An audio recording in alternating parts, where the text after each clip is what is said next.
Deep in the backwoods of Letcher County, Kentucky, a redneck's wife went into labor in the middle of the night. The frantic husband called a doctor out to assist in the delivery. Since there was no electricity, the doctor handed the father-to-be a lantern and said, "Here, you hold this high so I can see what I'm doing." Soon a baby boy was brought into the world. The redneck sat the lantern down to take a swig of whiskey. "Whoa there," said the doctor. "Don't be in such a rush to put that lantern down. I think there's another one coming." Sure enough, within minutes he had delivered a baby girl. "Hold that lantern up. Don't set it down. There's another one on its way," said the doctor. Within a few minutes, he had delivered a third baby. "Nope. Don't be in a hurry to put down that lantern. It seems there's yet another one coming," cried the doctor. The redneck scratched his head in bewilderment and asked the doctor, "You reckon it might be the light that's attracting them?" An elderly man had owned his large farm in Louisiana for many years. Right at the back of the farm, there was a large pond that was ideal for swimming.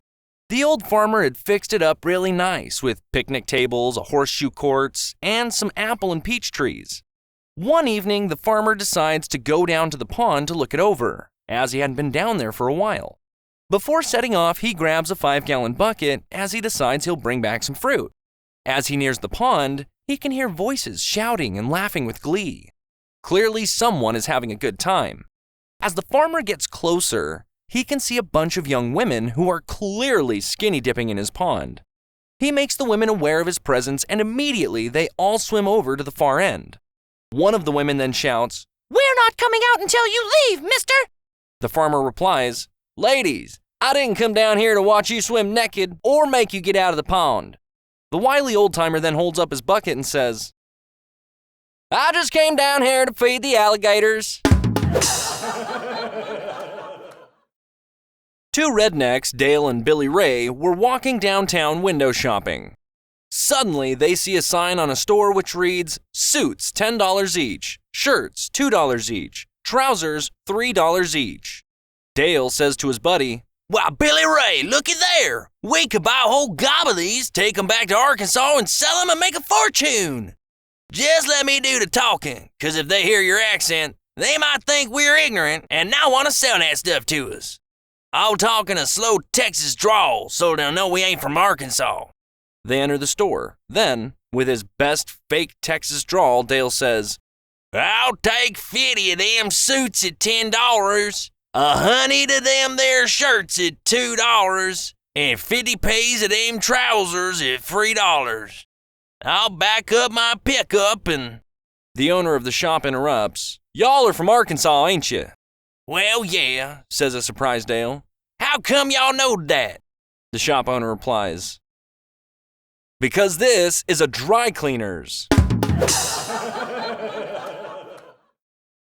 Billy Ray lines up his young sons and stands before them. With a stern look on his face, he asks, "All right, which one of y'all pushed the outhouse over the cliff?" Nobody answers. The boys just look around at each other, shuffling their feet and avoiding their father's gaze. He then asks again, a bit louder this time. "I said, who pushed the outhouse over the cliff?" Still not a peep from the boys. Billy Ray sighs and decides to try a different approach. "Let me tell y'all a story," he says. "It's about George Washington and his daddy. Now, George chopped down a cherry tree, and when his daddy asked him about it, George, he told the truth. Because George told the truth, well, his daddy didn't punish him." Then he looks at his boys meaningfully and says, "So I'm gonna ask again, who pushed the outhouse over the cliff?" Finally, the youngest son, barely able to meet his father's eyes, raises his hand and says, "I pushed the outhouse over the cliff." Billy Ray, his face red with anger, says, "Okay then, you can clean the stalls while the rest of us go fishing." Sniffling and wiping his eyes, the boy asks, "But Pa, when George Washington told the truth, he didn't get punished. Why did I get punished when I told the truth?" Ray shakes his head, takes a deep breath, and replies, "Because when George Washington chopped down the cherry tree, his dad wasn't in it! A woman strolls into a small, cozy restaurant in the heart of a southern town. She finds a corner booth and settles in. Craving something crispy and delicious, she orders a plate of fried chicken. Eager to eat, she digs in a little too fast. Halfway through a particularly big bite, she feels something sharp catch in her throat. A chicken bone! Her eyes widen as she starts to choke, her hands flailing around as she tries to signal for help. At the next booth, Bobby and Billy Ray, two local country boys, are leisurely sipping their sweet tea discussing last night's fishing trip. Suddenly, they notice the commotion from the corner of their eyes. Without a second thought, they jump into action. Bobby nudges Billy Ray, and they both get up, shuffling over to the woman. Bobby, in his infinite wisdom, or so he thinks, drops his coveralls to his knees and bends over, positioning himself right in front of the choking woman. To everyone's surprise, Billy Ray takes his cue and starts licking Bobby's bare butt. The woman's eyes widen in shock, and her face twists in utter disgust at the surreal scene before her.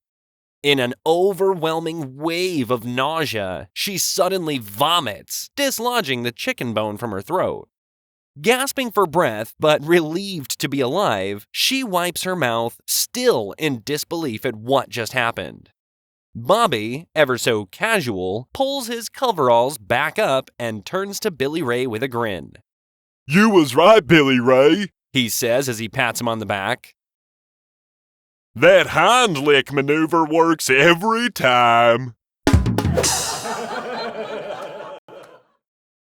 After the birth of their 9th child, a redneck couple decided they'd had enough because they couldn't afford a larger bed. The husband went to the veterinarian and asked to be snipped.